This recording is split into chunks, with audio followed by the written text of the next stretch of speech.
Hallo und ein herzliches Willkommen zur Pressekonferenz nach dem Penny-DS-Spiel der Augsburger Panther gegen die Kölner Haie. Endstand im heute nach langer Zeit endlich mal wieder ausverkauften Curt-Frenzel-Stadion vor 6.179 Zuschauern. 2:3 aus Sicht der Augsburger Panther. Darf bei mir begrüßen die Trainer beider Teams, für unsere Gäste aus Köln, Uwe Grupp, und für die Augsburger Panther unseren Headcoach Peter Russell. Das erste Wort geht ihm an die Gästetrainer. Herr Grupp darf Ihnen zu einem hart umkämpften Sieg gratulieren und Sie um Ihre Einschätzung zum Spiel bitten. Ja, guten Abend. Das war das erwartete, hart umkämpfte Spiel.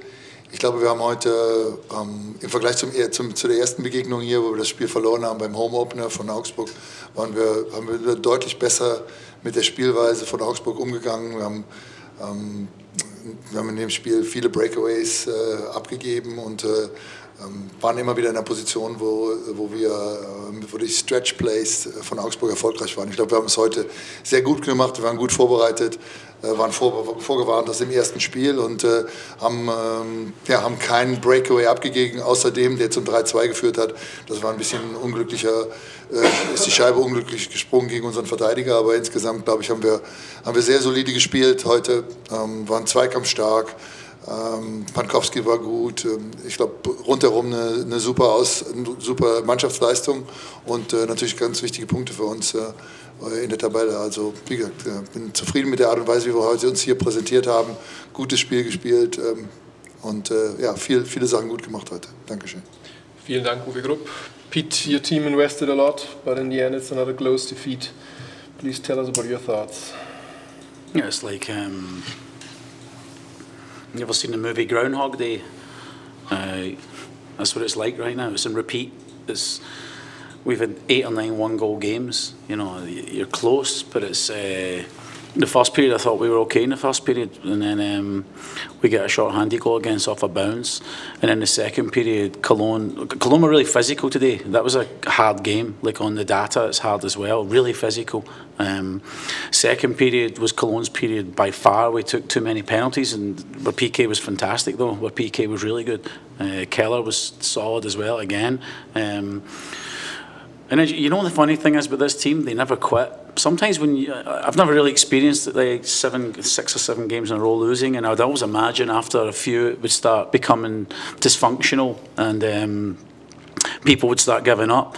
And the one thing no one can say about this hockey team right now is they give up. They don't give up. So there's still something special about the group, and I really think they need something. You know, we get the goalie out really early. People would think it's too early. I don't think it was too early. I think it was a good time because Sills and that, I think, had been on a shift before and they iced the puck, so we tried. We got 4 changes with the goalie out. We had some chances, and the goalie done really well on rebounds, and they battled around the net. But it's it's hard. You know, people think it's easy from the outside to say, "Oh yeah, you're not winning hockey games," but those guys are investing a lot, and it's just not happening for them just now. And we scored 2 goals a game, so that puts you in a lot of pressure in hockey games to win when you're only scoring 2. Of course we want to score more, but there's chances there for more, and it just doesn't seem to be going. But you know, I think the bottom line is, if you quit, that's not what it's about. You know, it's again 8 or 9 one-goal games. You've got to try and bounce them the other way at some point. You know, and that's the way we'll go. You know, I'm not going to quit. I'm not going to become negative.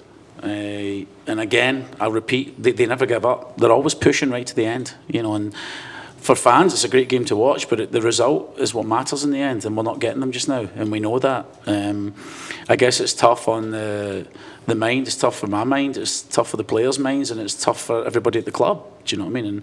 And I get that, and we you know, I'll keep going. I'll go up tomorrow, and I'll go again, and then, you know, we see what comes next. Thanks, Peter. Gibt es Fragen von Ihnen an einen der beiden Coaches? Könnt ihr einmal das Mikrofon bitte durchreichen zu Milan?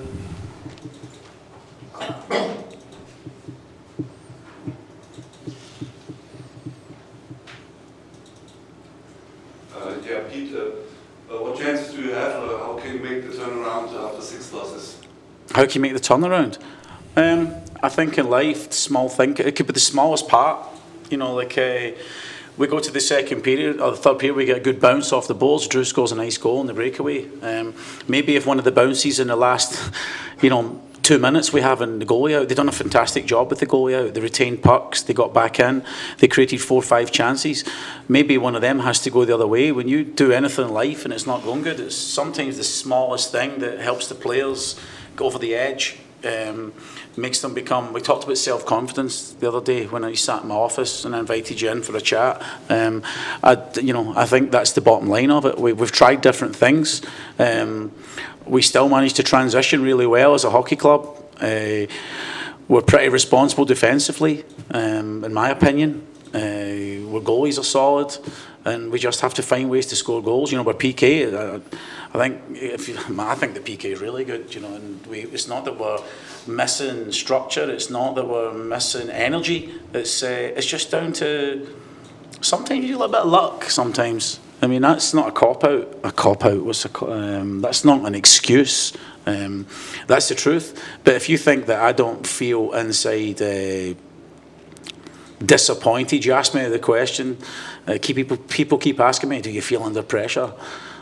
Every coach in the world at any moment in every game feels pressure, but the pressure's not what's going to happen next. The pressure is, can you help your team and give them a chance and keep them going? And we have a chance all the time. And right now, we need something to bounce our way, and so we can't think negative about it. The biggest thing for me is, and I believe as a coach, when you see a team still going for you, there's something there. So if that team just quit tonight and came out in the third period and didn't care, there was a massive turnaround. And that wasn't through me going in the locker room and shouting at people and being negative. That was just trying to focus on the little things and try and turn the game around a little bit. And we tried to. And again, we try. It didn't happen. Sometimes we have to accept that, and to get out this rut, something's going to have to bounce the smallest thing so the guys get something in the end. Because when you don't get rewarded and you're putting in lots of effort, I don't think there's anything that's harder ever. And I've experienced this with the national team. When you play in Pool A as GB national team, it's a tough situation. And then there was little moments why we survived 3 times, because we got some energy from somewhere, we got a bounce, and it pulled us back through. So we need to keep just pounding on the rock, and hopefully, we'll adjust. We've adjusted many times in the last 3 games. From the amateur eye, they can't see it.